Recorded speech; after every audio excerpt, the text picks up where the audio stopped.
So today, I don't know if you guys saw, I was having I had a robust debate in the Discord with our good friend Elevate Bliss. Oh, Yeah. smart guy. Wise Very man. smart guy. Wise Yeah. man. Wise man, thinks differently than we do, but also similar, which is great. Yeah, for Great sure. through line of the Discord. The only place where people who disagree about political things on the internet can just coexist and be fine. Yeah. Was It's a this weird in the thing. politics channel? No, it was in the money channel, but like the money has been blending with the politics because So much. everybody in the like the Money entire has become money. Might as well be called philosophy. the entire money channel has become what Trump do. We Yeah. should just like rename the channel to what Trump do. Yeah. What can Orange do for you? What did Orange do to you, or your portfolio? Yeah, obviously, like for people who've been following, it's been a bit of a roller coaster to say the least. They're putting down the tariffs. They're taking off the tariffs. They're like, this will bring back jobs. Art of the deal. This will bring, Yeah. Right. It's been insane. So there's been a pretty robust debate happening. Like, is this what we signed up for? Like, especially because like Alfalfa is a pretty like crypto heavy community. Like, was this actually good for crypto?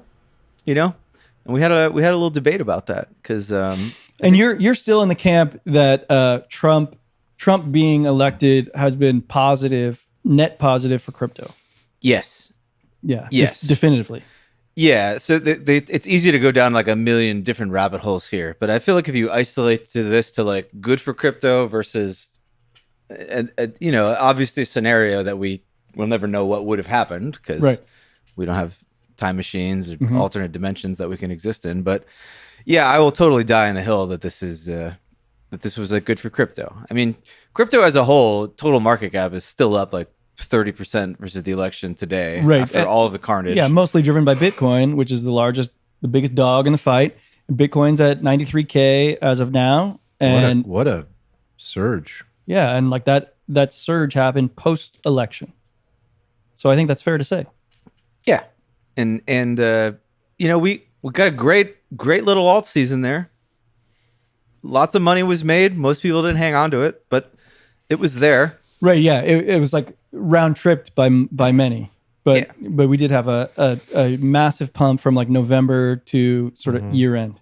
Markets get ahead of themselves. They price stuff in early, and then crypto markets are these like weird magic money markets that have no ties to like actual revenue or anything tangible. So they get ahead of themselves, and all markets that go up very quickly tend to go down very quickly. This is like a normal thing. There's nothing weird here. If anything, like the fact that like all these like complete shitcoins aren't going up is like a sign that they haven't been doing like the main thing that pumps these things, which is basically just like inject funny money into the system, right? Which I will say they are definitely doing now, which is one of the reasons this stuff has been going back up. A lot of crime. Bitcoin's A lot of crime out there. There's a lot of there's a lot of crime happening, no doubt. Besant basically told the Treasury Secretary the other day, basically told some Wall Street guys in like a closed door meeting that they're gonna do a particular thing on the tariffs, and people bought the S&P in advance. And these tariffs are unsustainable. yeah, I don't know. Like I feel like they're nuking it and walking it back up, and then nuking it and walking it back up. I feel like they're this might be copium, but it definitely looks to me like they're doing like a systematic, controlled demolition of like all the leverage in the system and everything. Because if you nuke it too quickly, you create like a bunch of like long-term capital management scenarios that fund in the 90s that blew up. People are doing like some crazy trades all over the place. Like the hedge funds are levered to the fucking tits, right? All over the place. There's all sorts of stuff that can blow up. The whole system's unsustainable. So they can't just nuke everything in one go. At the same time, they're trying to accomplish an objective. This may be copium. They may just be randomly throwing tomatoes against the wall or something. So your initial question is it good for crypto? And I think most of crypto community would say that Bitcoin and crypto are two different things, right? Yeah, I feel like that's like a cope thing now. Yeah, But, I agree. You know, You think that's a cope thing? yeah, like I think they're the same. I think Yeah, they're the come on. same thing. You know, They're the same I've thing. probably said in the past that they're different, but like honestly, it's come on, it's it's the same category of stuff. As an asset class, it's for sure the same thing. I think I don't know if this is true. This is probably not true over the last like 5 days or so, but since Trump's been elected, Bitcoin has outperformed crypto, right? So like, like anything that's under the market cap of Bitcoin, which is everything, has not done well, and Bitcoin has done quite well. Yes. So I think when we're analyzing whether or not Trump has like been positive, I don't know if that's crypto, such a big difference, is it? I mean, that's just continued Bitcoin dominance. Sure, but like I'm guessing that Elevate Bliss, who was taking the other side of this debate. Oh, I don't know the full. You guys didn't explain the debate. No, I didn't. I don't even know what his side was, but I'm guessing that he's looking at it beyond Bitcoin. I think if I'm being charitable to his side and I were to steel man it, he was saying there's a certain class of people who is basically like, orange man win. We just get up only forever now in crypto. Everything go to the moon. It sure felt like that right away. A lot of people thought that. It felt like that right after his election. I mean, that's what happened. It did, but like also like realistically speaking, like in November, December, every single person who was on crypto Twitter who's been through a couple cycles and is like a reasonably intelligent person was asking themselves like, is this actually going to be sustainable? Is the inauguration going to be sell the news? Like, how many people floated the idea like, is the inauguration going to be sell the news? It was floated so often that people like leveled themselves into being like, no, this is consensus, so it won't happen, right? As you play these like mind games where like, oh, everybody thinks it, so it won't happen, but then it did happen, right? So I feel like everybody was kind of aware of it. Everybody's kind of aware of it. Okay, so true. Let's talk about moving forward. Let's talk about moving forward because this is what I find like the biggest complexity for me going forward is like Bitcoin at 93K. Is that going to continue pumping based on a narrative that is like a changing world order, or is it going to pull back on a narrative that's like recession, global recession, risk assets all come down, including Bitcoin, which is traded like a risk asset since its inception? Or is it now time where Bitcoin is decoupling and trading more like a gold, which it has been trading like over the last month or so? The $1 trillion question. I mean, this is what you brought up after the pod, after hours. Yeah, we had week. We had a great after hours weird debate. It was a good one. After hours debate and got deep. I don't know. I mean, I do you still stand the same position? Well, I know that like what Steven would say, I was on the other side. What was your position? Okay, my position. Okay, last week after hours pod, Steven and I had a debate. Mostly, that was like my thesis was that Bitcoin trades as a risk asset, and if stocks tank from here, global equities, then Bitcoin will also follow suit, if not harder. Yeah, and Steven's point was like, well, it's not doing that. Look at the decoupling that's happening right now. And I asked like, well, is this time different, and how dangerous it is to like sort of like bet on this time being different versus Steven saying like, well, this time is actually different. Yeah. Good summary. I mean, when you trade, right, oftentimes you have like an edge in the market, and over time that edge might get competed away. Like people discover, like you may discover like inefficiencies and then they go away because the market figures them out. The idea that the market forever is not going to catch on to the game, that when bad things happen, eventually politicians just print money like with 100% certainty because they want to get elected and no politician wants to go down with the ship. The idea that like nobody's going to recognize that and just front run that happening, or like when the forced sellers come out, people don't just buy that up and that just persists forever is like silly to me.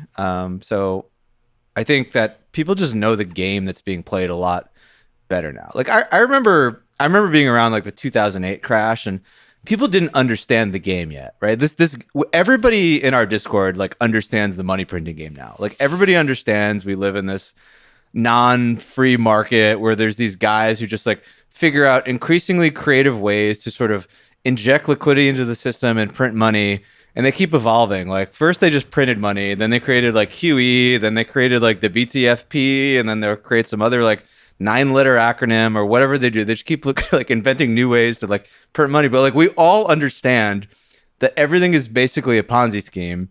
Agree. And everybody's going to just print money at the end of the day. And all the participants like kind of know the game now. So like I wonder at what point when everybody knows what's happening, like is there a consensus point where now like the behavior you saw in the past doesn't happen anymore because people know the game, they understand the rules of the game, and they front run what they see happening via buying stuff like gold and Bitcoin, which is going to, you know, pump even harder than gold because it's obviously like a smaller market cap.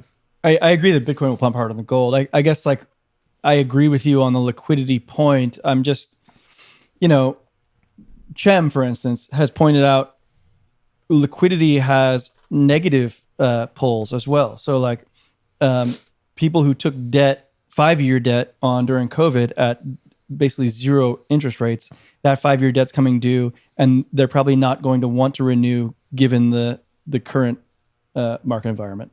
So like there's a negative pull on liquidity coming from those 5-year loans coming due, in addition to asset prices coming down, which ends up being like lower collateral, which is a negative liquidity influence. So like if the Fed hasn't stepped in, you get negative liquidity from these two factors, at least in the short term. Can that be a negative liquidity environment causing all assets to come down, Bitcoin included? I think so.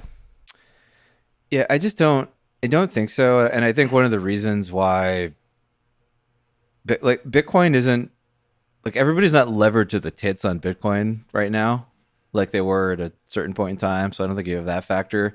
And all of the stuff you mentioned, like it's, so one of the things you mentioned, like asset prices going down. Asset prices going down is bad because we get less tax receipts, and then they still have to spend the money in the government. So what do they do to plug the gap? They print money. Like it's just like you do this flow chart of all the stuff that's going to happen, and it just like all leads to Bitcoin. So well, I think you and I agree that the price of Bitcoin is going to be higher. Ultimately, I understand the math, but I'm talking about the path that it takes to get to its final resting place of higher. I think it can be lower first. But I would argue that the path is silly. Like if you think the endpoint is like 300K, 500K, a million, and it's just like, oh God, do I buy at 85? It might go to 60 or 70 before it goes to like a million. It's like if you're trading with leverage, sure, but like most that's people, not exactly how I know. think about it, but it's similar. It's like I'm honestly just playing long, right? So I'm looking at it and saying, well, stock market or Bitcoin, why not both? And like to determine and try to play Oracle is currently, I don't have the time and I'm not playing that game, right? I understand like wanting little 20% edges. Those are huge when you're playing a short-term game. When you're playing a long-term game, as you just illustrated, it's not quite as impactful. And the probability that I'll be right is very low. Like it's a coin flip to me. Yeah, dollar cost averagers, like Arman's saying, are going to be right no matter what. I think on Bitcoin. And I think that's the safest thing. Is the worst thing is to not play. But I'm trying to fancy pants this. But you guys are professionals. Fancy too much. Well, no, but every fancy professional pantsing too wants to much. fancy pants it to the level that they are trained and equipped to fancy But pants it to. I would think Eric, And you all come with different skill sets and tools. yes, but Eric is not. He's self-admittedly not like a trader. He's like he's a capital allocator, investor, long-term fundamentals guy, right? Yeah. So I think maybe if you're like a mega wizard trader, you can snipe the bottom of Bitcoin for like an extra 10% or something on your road to like a 10x. But Yeah. like the less of that you are, like the more like.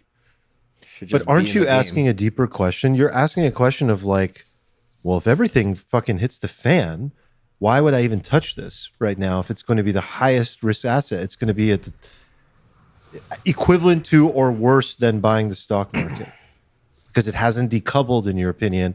And that if you bet on this being different this time, it could be terrible for your portfolio. So you'd rather play with different assets that you have higher conviction in, that you don't even have to sit and evaluate whether they've decoupled or not, things that you can truly like confidently invest in. Is that ultimately what you're asking yourself? Kind of, but not really. Like, I do think Bitcoin is great. I think DCAing Bitcoin is great. I have the luxury. This is it. I have the luxury.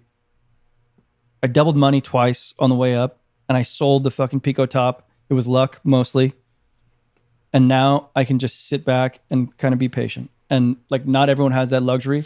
I have the luxury. You don't have the requirement to take risk at the level that you used to. Right. So that just, puts you in a position of, can make you comfortable. I think Bitcoin can go lower from here. I think for sure can go lower from here. And like 93K Bitcoin is not a screaming buy to me in the face of what could possibly come. I'll tell you what a screaming buy is. 22-cent farm.